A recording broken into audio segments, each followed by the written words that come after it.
नमस्कार, आप देख रहे हैं अपना बिहार और मैं हूं आपके साथ विभा उपाध्याय। बड़ी खबर एमबीबीएस के छात्रों के हंगामे से जुड़ी हुई सामने आ रही है। लगातार आज उनके आंदोलन का दूसरा दिन, पीएमसीएच में आंदोलन पर ये तमाम फर्स्ट ईयर के एमबीबीएस के स्टूडेंट इस वक्त हैं। छात्रों ने आज ओपीडी को बंद करा दिया है। वहीं कई विभागों में मेडिकल सेवा को भी बाधित कर दिया गया है। तस्वीरें आपके टीवी स्क्रीन पर इस वक्त, जहां पर छात्रों का यह आरोप है कि उनकी कॉपियों की जांच में भारी गड़बड़ी की गई है। सही उत्तर देने के बाद भी अंक नहीं दिए गए, जिस वजह से ये छात्र फेल हो गए हैं। छात्रों की मांग है कि सही तरीके से कॉपी की जांच कर उन्हें सही अंक दिए जाएं। छात्रों से बात की संवाददाता धर्मेंद्र कुमार ने। आज लगातार दूसरे दिन एमबीबीएस के छात्रों ने पटना पीएमसीएच को ओपीडी को आज बाधित किया है। जगह जगह घूम रहे हैं। अपनी मांग को लेकर ये लोग कल से ही हड़ताल पे हैं। इनका कहना है कि इनके जो रिजल्ट है, रिजल्ट में गड़बड़ी है और इसी को लेकर ये लोग प्रदर्शन कर रहे हैं। और आज इन्होंने ओपीडी, शिशु विभाग का ओपीडी बाधित कराया और तमाम जो है पीएमसीएच में बंद करा रहे हैं। हम बात करेंगे इनसे कि आखिर क्यों ये लोग बंद करा रहे हैं, क्या प्रदर्शन कर रहे हैं। पहले तो बहुत लोग गलत इंटरप्रेट कर रहे हैं। बहुत लोग कह रहे हैं कि फेल छात्र लोग चेक करा रहे हैं, जबकि ऐसा बिल्कुल नहीं है। इतना लोग तो फेल है नहीं, ठीक है। बहुत लोग क्या कह रहा है कि हम लोग रीचेक कराने के लिए कर रहे हैं। हम लोग रीचेक कराने के लिए नहीं कर रहे हैं। हम लोग ऐसा नहीं कि ज़्यादा लोग को फेल कर दिया, स्ट्रिक्ट कॉपी चेक हुआ, इस पर हम लोग कुछ नहीं कह रहे हैं। हम लोग इस पर कह रहे हैं कि गलत चेक हुआ है। अगर सही लिखने, ऑब्जेक्टिव सही लिखने के बाद नंबर 0 दिया जाए, 3 ऑब्जेक्टिव, 4 ऑब्जेक्टिव में 0 दे दिया जाए, सही चेक करने के बाद देखिए तो मामला रिजल्ट चेकिंग का नियमितता का है। हाँ, उसके बाद हम लोग ने कंट्रोलर से बात किया, वाइस चांसलर से बात करने चाहा, लेकिन कोई बात करने को तैयार नहीं है। सब कहता है केस लड़ो। अरे स्टूडेंट है, केस लड़ते चले। लोग फेल हुआ था तो फेल का रेशियो 38% का फेल हुआ था। जब फेल रिजल्ट आया तो उसके बाद हम लोग का प्रदर्शन का कोई मन नहीं था। लेकिन जब हमने आरटीआई के थ्रू अपना कॉपी निकलवाया यूनिवर्सिटी से, कॉपी देखे और जिस तरह से कॉपी चेक हुआ था, जो हमारे सही आंसर है उसको भी आंसर में जब मार्क्स नहीं जोड़े गए थे। जो हमने आंसर सही किए थे, टिक किए हैं, उसमें आंसर मार्क्स नहीं जोड़े गए हैं। ये सब देख के हमको हमारे साथ क्या चाहते यही है कि जो हमारे कॉपी के साथ गड़बड़ी हुई है, रिवैल्यूएट करके उनको पास किया जाए। उनको मांग, हमारी मांग ये है। हम लोग ये नहीं कह रहे कि ज़्यादा मार्क्स उतना दिया जाए, जितना मार्क्स था उतना दिया जाए, बस यही चाहते हैं। उसको मार्क्स दिया जाए, जो मार्क्स नहीं दिया गया है उस मार्क्स को दिया जाए, अपने आप बच्चा पास कर जाए। आपने कॉपी, उन्होंने मार्क्स नहीं दिया है जहां मार्क्स देना चाहिए, जो एमसीक्यू सही हुआ है। जांच में गड़बड़ी, जांच में गड़बड़ी। आपने सुना है एमबीबीएस छात्रों का, इनका कहना है कि कॉपी जांच हुआ है लेकिन अंक नहीं दिए गए हैं और रिवैल्यूएशन किया जाए, पुनर्मूल्यांकन किया जाए और जिनको अंक नहीं मिला है उनको अंक दिया जाए, जिससे कि वो लोग पास हो सके और आगे की पढ़ाई अपनी जारी रख सके। न्यूज़ 18 के लिए पटना से धर्मेंद्र कुमार। और बड़ी खबर लखीसराय से आ रही है, जहां पर 11 क्विंटल गांजा बरामद किया गया है। जब्त गांजे की कीमत जो है वो तकरीबन 2 करोड़ के आसपास बताई जा रही है। 11 क्विंटल गांजे की जब्ती हुई है लखीसराय से। यह बड़ी खबर, 2 करोड़ इसकी कीमत आकी जा रही है। एक तस्कर की गिरफ्तारी भी हुई है, जिसकी तस्वीर इस वक्त आपके सामने। तिसारी टोला के 3 घरों में छापेमारी कर एक तस्कर की गिरफ्तारी, और यहां से तिसारी टोला के 3 घरों में यह छापेमारी की गई है। बढ़िया के जैतपुर गांव में कार्रवाई करते हुए बड़ी सफलता पुलिस को हाथ लगी है और 11 क्विंटल गांजा बरामद किया गया है। जब छापेमारी स्टार्ट की तो एक उसका सहयोगी है पिंटू महतो उर्फ बाघा, पिता डोलन महतो, और उसके घर से फिर गांजा बरामद हुआ। उसके अलावा एक और उसका सहयोगी है रोशन का, पाली महतो और प्रकाश महतो। इन तीनों के घर से बरामद हुआ है गांजा, और इसमें गिरफ्तारी भी हुई है पिंटू महतो की। अब बाजार भाव हम बहुत श्योर नहीं है, पर लगभग 1 करोड़ से ज़्यादा का होना चाहिए। सहरसा में अपराधियों ने माइक्रो फाइनेंस कंपनी के कर्मचारी से 20 लाख रुपए की लूट की घटना को अंजाम दिया। मामला जलई ओपी का है और बिरौल सहरसा मार्ग पर बघवा पुल की घटना को अंजाम दिया गया। वो इलाका दरभंगा और सहरसा के बॉर्डर इलाके में पड़ता है, जहां घात लगाए बैठे 3 बदमाशों ने डिस्ट्रीब्यूटर से पिस्टल का डर दिखाकर रुपयों से भरा बैग छीना और फायरिंग करते हुए फरार हो गए। सीमा विवाद की वजह से देखिए एफआईआर दर्ज अब तक नहीं की गई है। सहरसा के जलई ओपी और दरभंगा के जमालपुर थाने में लूट का मामला अभी इस वक्त उलझा हुआ है। यूनो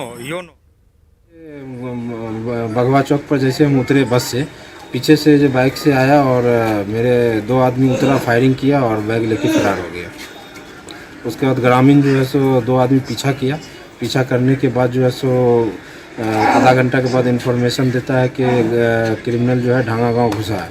फिर हम लोग ढांगा गांव गए, वहाँ गाड़ी बरामद हुई, गाड़ी छोड़ करके वो फरार हो गया था। किशनगंज में 6 सितंबर को 3 साल के मासूम बच्चे के शव की बरामदगी के मामले में पुलिस ने बड़ा खुलासा किया है। पुलिस ने इस मामले में बच्चे की दादी को गिरफ्तार किया है। सीसीटीवी फुटेज के आधार पर दादी की तस्वीर सामने आई, जिसके बाद पुलिस ने पूछताछ की दादी से और दादी ने अपना गुनाह कबूल कर लिया। 2 तस्वीरें आपके टीवी स्क्रीन पर, जहां पर पहली तस्वीर उस बच्चे की जिसकी हत्या खुद उसकी दादी ने ही कर दी। दूसरी तस्वीर सीसीटीवी कैमरे में कैद हुई, जिसमें दादी के साथ आखिरी बार ये बच्चा नजर आता है और उसके बाद से ये बच्चा लापता हो गया और माता पिता को उसके बाद शव की बरामदगी होती है। दादी की गिरफ्तारी के बाद दादी ने अपना गुनाह भी कबूल किया है। आपको बता दें कि खगड़ा हवाई अड्डे के तालाब में डूबकर बच्चे की मौत की बात सामने आ रही थी, जिसमें परिजनों ने हत्या की आशंका जाहिर की, लेकिन किसी पर शक जाहिर नहीं किया। इस मामले की पुलिस ने जांच की और दादी की गिरफ्तारी इस वक्त सामने है।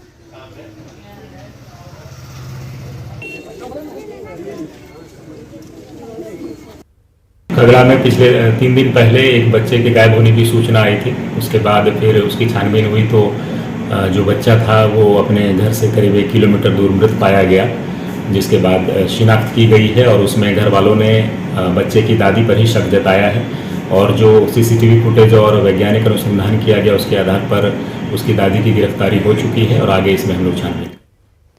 गोपालगंज को बेतिया से जोड़ने के लिए यादवपुर मंगलपुर महासेतु का निर्माण कराया गया, लेकिन यादवपुर बाजार में रास्ते की चौड़ाई बेहद कम है, जिससे अक्सर यहां जाम की समस्या होती है। पथ निर्माण विभाग ने समस्या से निजात पाने के लिए बगही गांव के पास 7 किलोमीटर लंबे बाईपास के निर्माण की शुरुआत की, लेकिन 2 साल बाद भी अब तक काम पूरा नहीं हो पाया। अब तक महासेतु से महज कुछ 100 मीटर तक की ही मिट्टी की भराई का कार्य हुआ है, जिसकी तस्वीर आप इस वक्त देख पा रहे होंगे। भूमि अधिग्रहण और जल जमाव इसके पीछे एक बड़ी वजह बताई जा रही है। बाईपास के बनने से गोपालगंज से बेतिया पहुंचने वाले लोगों को सहूलियतें हासिल होंगी, उनके लिए वक्त की बचत होगी और इसलिए इसकी मांग लंबे वक्त से की जाती हुई।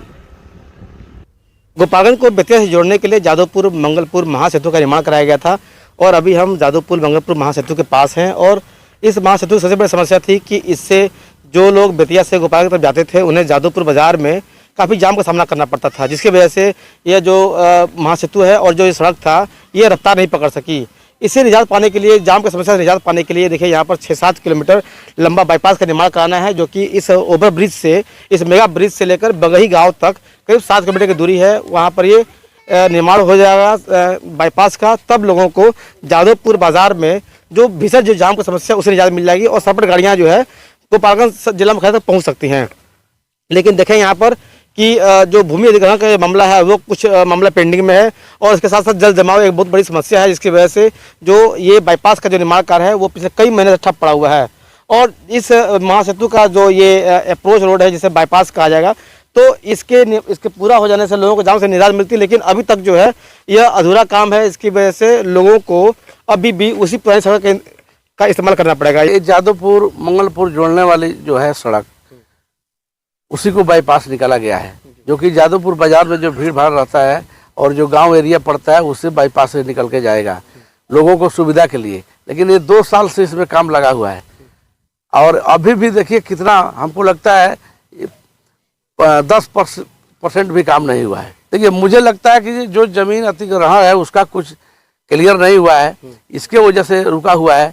सरकार इस पर ध्यान नहीं दे रही है। स्विच गेट का निर्माण होना चाहिए, जो कि यहाँ हजारों एकड़ में लोगों का जमीन है और एकदम कुछ भी नहीं हुआ है। जल जमाव का बहुत बड़ा समस्या है, किसानों जल जमाव एक बड़ी समस्या है, जिसकी वजह से जो है इस महासेतु का जो निर्माण कार्य है वो अधूरा पड़ा हुआ है और 2 साल से ये काम चल रहा है, लेकिन अभी तक मात्र 10% काम हुआ होगा और मात्र 100 मीटर ही जो है इस जो बाईपास सड़क है उसका निर्माण कराया गया। तो इस तरह से जो गोपालगंज में महासेतु पर जो दौड़ने वाली जो गाड़ियों की जो रफ्तार उस पर ब्रेक लगा हुआ है, अब उम्मीद की जानी चाहिए कि अगले कुछ महीने में यह काम पूरा हो जाएगा, जिससे लोगों को जाम से निजात मिलेगी और गोपालगंज से बेतिया की दूरी भी जो है काफ़ी नज़दीक हो जाएगा। मुकेश कुमार, न्यूज़ 18 गोपालगंज। शिवहर में स्वास्थ्य व्यवस्था में सुधार की उम्मीदें नाकाफी साबित हो रही हैं। यहां सरकार पैसे खर्च तो जरूर कर रही है, लेकिन पदाधिकारियों की लापरवाही की वजह से लोगों को इसका फायदा नहीं मिल रहा। जिले के पिपराड़ी प्रखंड के सिंहाई गांव में लाखों रुपए खर्च कर हेल्थ एंड वेलनेस सेंटर का निर्माण कराया गया और ये हेल्थ एंड वेलनेस सेंटर की तस्वीर आपके सामने है। बिना काम के हेल्थ एंड वेलनेस सेंटर यहाँ पर देखिए इस वक्त बनकर तैयार है, ताला लटका हुआ है, इसका इस्तेमाल नहीं किया जा रहा, इसे मरीजों के लिए चालू नहीं किया गया। हालात ये है कि यहाँ जंगल झाड़ आपको हर तरफ नजर आ जाएंगे। शिवहर जिले के स्वास्थ्य व्यवस्था की क्या स्थिति है, हम आपको एक तस्वीर के माध्यम से दिखलाने की कोशिश करते हैं। शिवहर जिले के पिपराड़ी प्रखंड का यह सिंगाही गांव है और यहाँ पर तकरीबन 2 साल पहले लाखों रुपए खर्च करके सिंगाही जो उप स्वास्थ्य केंद्र था उसका जीर्णोद्धार किया गया था और इस पर 5 लाख रुपए खर्च किए गए थे और खर्च का मकसद ये था कि जो आसपास के इलाके के लोग हैं उनको स्वास्थ्य सुविधा हासिल हो सके। यहाँ पर हेल्थ एंड वेलनेस सेंटर खोला गया और इसका बड़े तामझाम से मुख्यमंत्री नीतीश कुमार के हाथों इसका उद्घाटन कराया गया। लेकिन आप तस्वीर देख सकते हैं स्थिति क्या है। हेल्थ एंड वेलनेस सेंटर में ताला लगा हुआ है, यहाँ कोई नहीं आता है और पूरी तरह यहाँ सब पर वीरानगी छाई हुई है और चारों तरफ जंगल झाड़ उपज गए हुए हैं। तो जो स्थिति है उसको देखने से स्पष्ट प्रतीत होता है कि शिवहर जिले का स्वास्थ्य महकमा का क्या हाल है, किस तरीके से जो स्वास्थ्य विभाग के अधिकारी है वो पूरी व्यवस्था को भगवान भरोसे छोड़ चुके हैं और यहाँ के लोगों की जो स्वास्थ्य व्यवस्था के मामले में उनकी उपेक्षा हो रही है और चारों तरफ जंगल झाड़ का नजारा है। अस्पताल में ताले लगे हुए हैं, यहाँ कोई आता नहीं है क्योंकि ना तो यहाँ कोई डॉक्टर ड्यूटी बजाने आते हैं और ना ही नर्स यहाँ कोई आती है। तो स्थिति साफ देख सकते हैं कि अस्पताल का क्या हालात है और शिवहर जिले के स्वास्थ्य व्यवस्था की स्थिति क्या है। लाखों रुपए खर्च भी किए जाते हैं, सरकार संसाधन भी उपलब्ध करा रही है, बावजूद अधिकारियों की उदासीनता के कारण यहाँ जो व्यवस्था है उससे लोगों को लाभ मिलता दिखाई नहीं दे रहा है। राकेश रंजन, न्यूज़ 18 शिवहर। जनता दरबार में सीएम नीतीश कुमार ने आज लोगों की समस्याओं को सुना। सीएम आज शिक्षा, स्वास्थ्य, समाज कल्याण, पिछड़ा एवं अति पिछड़ा वर्ग कल्याण, अनुसूचित जाति जनजाति कल्याण, साइंस एंड टेक्नोलॉजी, आईटी, कला, संस्कृति एवं युवा विभाग, वित्त विभाग, श्रम संसाधन विभाग और सामान्य प्रशासन विभाग से संबंधित शिकायतों को सुनते हुए नजर आए। साथ ही साथ लोगों की शिकायतों का ऑन द स्पॉट निपटारा किया गया और इसे लेकर अधिकारियों को मुख्यमंत्री नीतीश कुमार ने निर्देश जारी किए। आप ही के जमीन पर बन गए? जी हम ही से जमीन दिए, रजिस्ट्री कर दिए, नाम देना ही कर दिए सर। अरे नाम पड़ेगा, क्यों नहीं नाम पड़ा? 100 साल दौड़ रहा है, कुछ हमारा सब गरीब आदमी समझ जाएगा। जी सर साहब, लखीसराय से एक सज्जन आए हैं, ये अपने स्कूल गांव के लिए स्कूल के लिए जमीन दिया, लेकिन इसका नामकरण नहीं हुआ, जो कि पहले से तय है। जो जमीन देगा उसके परिवार का नामकरण हो। तो दौड़ रहा था, ऐसा क्या हुआ? जरा एक्शन लीजिए भाई, उधर देखिए। मुख्यमंत्री नीतीश कुमार की जनता दरबार में आज भी कई ऐसे फरियादी पहुंचे जिन्होंने अपना रजिस्ट्रेशन नहीं कराया था। जनता दरबार के बाहर बड़ी संख्या में पहुंचे ऐसे लोगों को जनता दरबार में जाने की अनुमति तो नहीं मिली, लेकिन इन फरियादियों की समस्याएं काफी गंभीर हैं और इन्हें उम्मीद है कि इन्हें भी मुख्यमंत्री नीतीश कुमार के पास जाकर गुहार लगाने का मौका मिलेगा। हमको पति जेल पुलिस में नौकरी करता है, वो लड़की लेके फरार, दूसरा लड़की से शादी कर लिया है, रहता है। हमको भागलपुर गए, सुना के ड्यूटी है, भागलपुर गए तो वहाँ के मैडम लेके रहते हैं, उस बोले जेलर साहब समझाएं तो 10,000 का महीना देवे लगा अच्छा और नहीं देता है पैसा एक। हम पैसे दिन को बालों चले के पढ़ावेंगे, कैसे हम खाएंगे? खाने के तो जुम नहीं रहा है, अब पढ़ावेंगे कहाँ से? हिसुआ थाना ढेवरी गाँव से आए, मेरा चंदन कुमार नाम है। इसी पर शक था कि ये बच्चा को किडनैप किया, उस पर FIR हम करवाएं। FIR करवाने के बाद प्रशासन आए और प्रशासन आए खुद तलाशी लेने लगे। तलाशी लेने लगे तो उसके घर से चप्पल निकला, एक चप्पल निकला। तो कहीं सर चप्पल इस घर में निकला, सर बताइए। तो लहास सीसी घर में होगा सर, बच्चा को जान से मार दिया। हम बोले तो बोला तुम देखा है कहीं? सर देखे तो नहीं सर, देखते तो छोड़ते सर।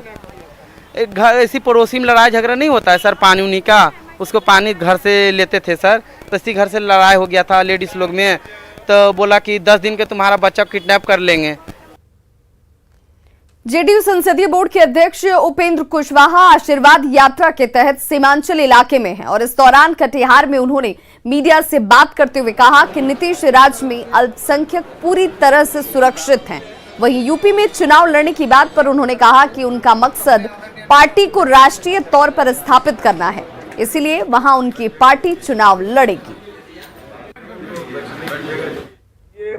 स्तर पे हमारी पार्टी की मान्यता हम चाहते हैं और राष्ट्रीय पार्टी के रूप में मान्यता के लिए 4 स्टेट में पार्टी को मान्यता मिलनी चाहिए। इस दृष्टि से उत्तर प्रदेश में जितनी सीटों को जीतने के बाद मान्यता का क्राइटेरिया हम पूरा करेंगे, उतनी सीटों पर निश्चित रूप से हम इस बार लड़कर जीतना चाहते हैं। तो वार्ता भी कहीं होगी तो इस बात को ध्यान में रखते हुए आरजेडी के दिग्गज नेता और पूर्व केंद्रीय मंत्री डॉक्टर रघुवंश प्रसाद सिंह की आज पहली पुण्यतिथि है। इस मौके पर मुजफ्फरपुर में श्रद्धांजलि सभा का आयोजन किया गया। सभी पार्टी के नेताओं ने रघुवंश प्रसाद सिंह को श्रद्धांजलि अर्पित की। रघुवंश प्रसाद सिंह की पहचान एक प्रखर समाजवादी नेता के तौर पर रही है। उन्हें मनरेगा का असली शिल्पकार भी माना जाता है और आज उनकी श्रद्धांजलि सभा में कई नेताओं की उपस्थिति रही। पूर्व केंद्रीय मंत्री और वरिष्ठ समाजवादी नेता रघुवंश प्रसाद सिंह की आज पहली पुण्यतिथि है और यहाँ पे पुण्यतिथि के मौके पर यहाँ पे तमाम जो नेता हैं वो कार्यकर्ता, उनके चाहने वाले यहाँ पे पहुंचकर वो श्रद्धांजलि अर्पित की जा रही है।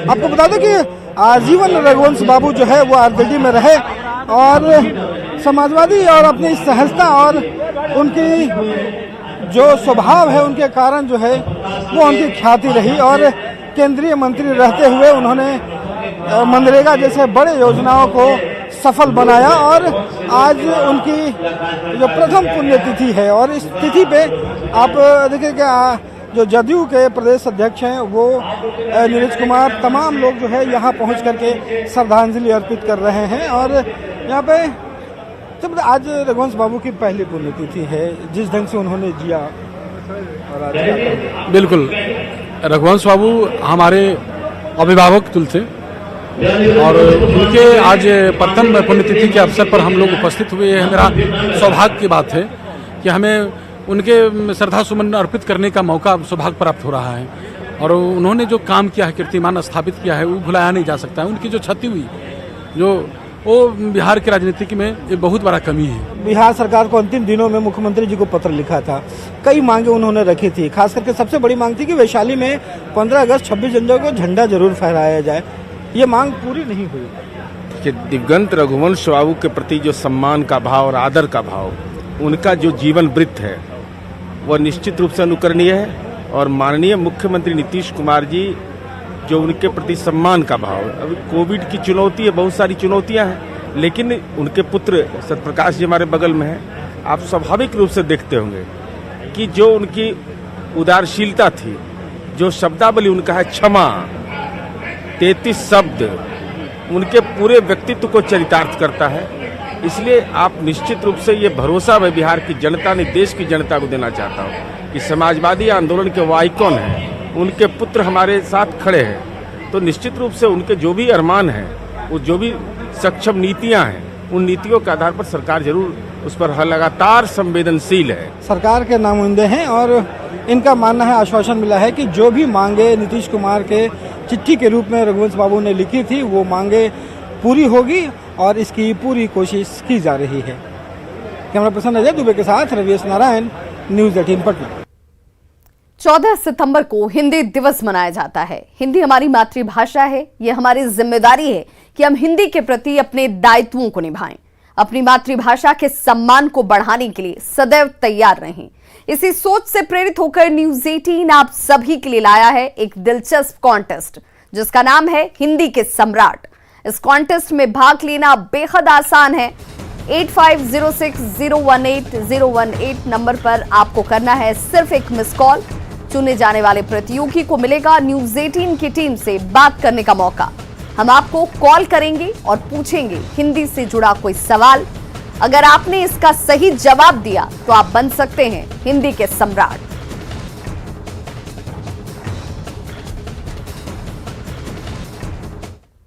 तो खबरों का सिलसिला लगातार जारी है। आप देखते रहिए न्यूज 18 बिहार झारखंड।